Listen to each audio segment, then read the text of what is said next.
All right, let's start with the agent hat first. Yes. What's the scuttlebutt in the agent industry about the free agency period? What are people talking about the most about the free agency period, do you think?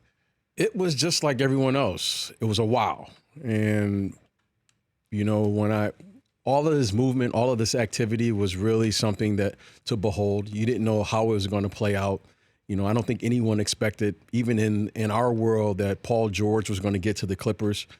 And but the one thing that kind of, after the dust settled a little bit, is I think all of the executives, the over 50 crowd, said the following: we have to learn how to communicate with this generation. This generation is speaking, and they're speaking loudly that clearly this isn't about money. Clearly this isn't about loyalty to team or building a team, that they are willing to move and go, for whatever the reasons may be, to go to other situations to play. And they want to play with, it seems like they're, friends or people that they really want to play with in different locations around the country. So we're going to have to figure out what's important to them and how to work with them in that capacity. Well, how can a team essentially prepare itself to be a destination for two players who met each other at USA Basketball Right. and want to play with together? I mean, and how do you prepare yourself to make sure that one of your players who's involved in that doesn't want to leave? I mean, how do you do something like that, especially since Paul George just made the personal commitment to stay in Oklahoma City and had the choice to join LeBron in Los Angeles and decided to stay in Oklahoma City? How does a team prepare to communicate on that front? To protect itself? Well, Rich, that is the $1 million question, if you will, that we all have to answer. These players are moving. We don't know why they're doing what they're doing, but they are going to do it. And when you look at a situation like Toronto, the Raptors did everything right. Yeah. They did everything right. Like they were able to work with him and his medical staff, address all of the medical issues, speaking about Kawhi Leonard. They were able to win the championship. They were able to build a team and figure out how to maintain and keep the team.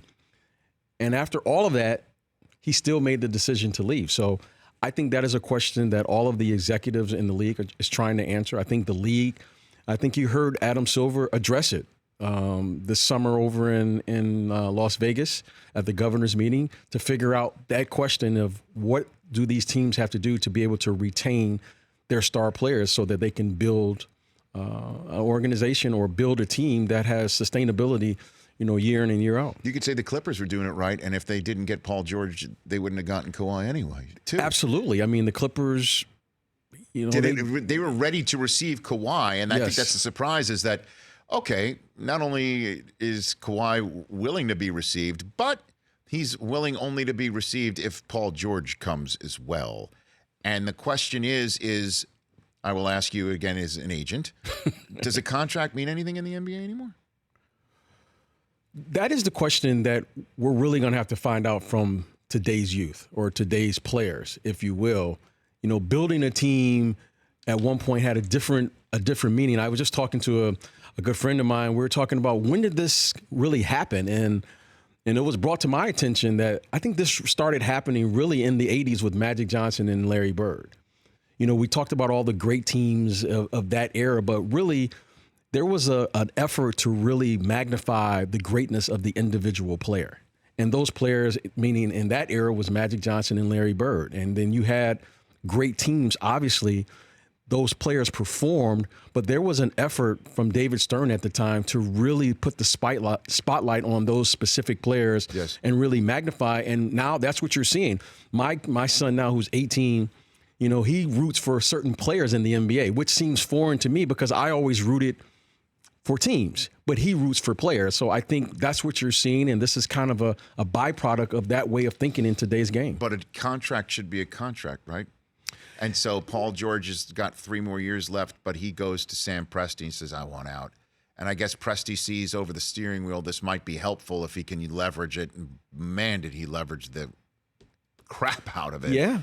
And then continued on with that. So I guess just, again, is a contract when you negotiate it and sign it and get it done for a client, do you think in the back of your head that this isn't really an ironclad deal? Well, what you're seeing is you're seeing these teams realize that they don't want to be on the other end of that and lose a player for nothing. That's what you're seeing. So you have Paul George. Paul George has made it, he's made you aware that he doesn't want to be here. He wants to go. So now do you take the risk of having an unhappy player there for the next year or two? 3 years. 3 years there. And what is that going to mean? That's going to probably devalue his ability or your ability to do your job, which is to trade him and do what's in the best interest of the organization. So it's kind of it's like, what do you do? And I think these executives are taking it with the idea that, it's better to move him now while I can maximize what I can get back in return. And you saw Sam Presti do that, and he got a lot back in return. He sure did. For more of The Rich Eisen Show, tune to Audience Channel 239 on DirecTV for free on BR Live or download the Rich Eisen Show app.